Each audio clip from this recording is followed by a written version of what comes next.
Family member. तो शुभ संध्या।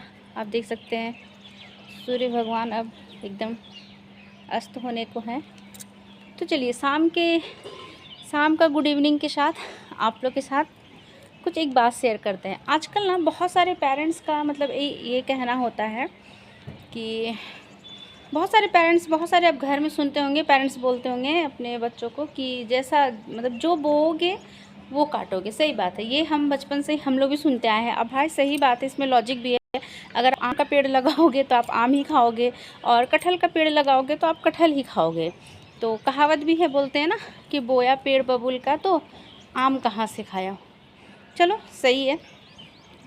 तो आजकल ना बहुत सारे पेरेंट्स का मतलब कि है, जब अगर वो माता पिता हैं तो बेटे का माता पिता हैं और एक बेटी के भी माता पिता हैं, तो जब वो बेटा की तरफ मुँह करके खड़ा होते हैं ना, तो वो बोलते हैं कि हाँ राम, मेरा तो मतलब कि हम बहुत बेचारे हैं, भोले हैं, सीधे साधे हैं, आजकल वैसा बेटा कहाँ आता है, ऐसे वैसे, ठीक ना। और वो ताना भी देते हैं कि जो बोओगे वो मतलब कि काटोगे। चलो ठीक है, सही बात है। तो और जब बेटी तरफ मुँह करके खड़ा होते हैं तो उनका मानना हो जाता है कि मेरी बेटी तो बहुत अच्छी है, सास ससुर ही बदमाश हैं।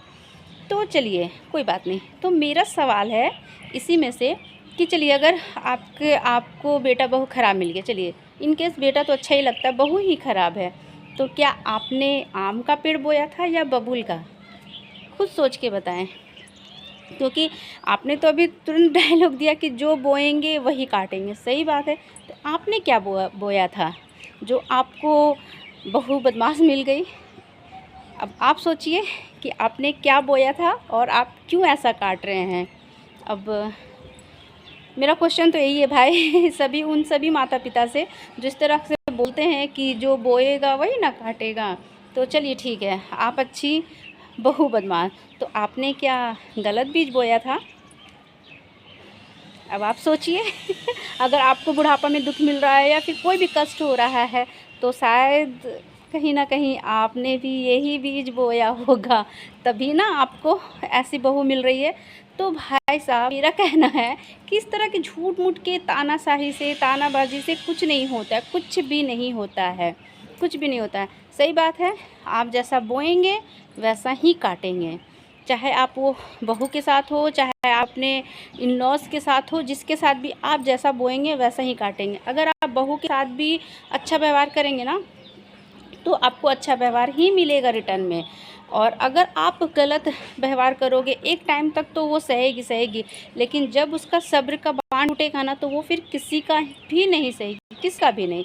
चाहे वो पति हो, चाहे सास ससुर हो, इनफैक्ट वो माँ बाप का भी टॉर्चर, जो बच्चे हैं ना, खुद के माँ बाप का भी टॉर्चर अगर होता है ना, खुद का भी माँ बाप है तो भी एक सर्टेन टाइम तक ही आदमी सह सकता है। तो ये सब बातें, ये सब तानाशाही करके कोई फ़ायदा नहीं होता है कि क्या बोया क्या पाया।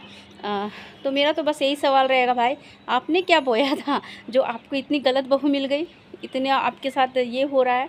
इट मीन्स कि आपने भी गलत बीज बोया था।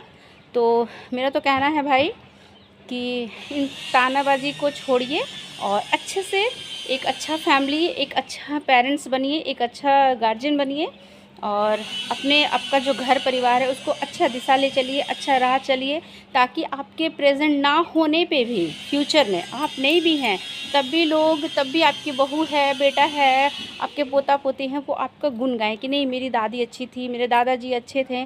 तो या फिर बहू की आंख में भी आंसू आ जाए कि नहीं भाई मेरी सास इतनी अच्छी थी, मेरे ससुर इतने अच्छे थे।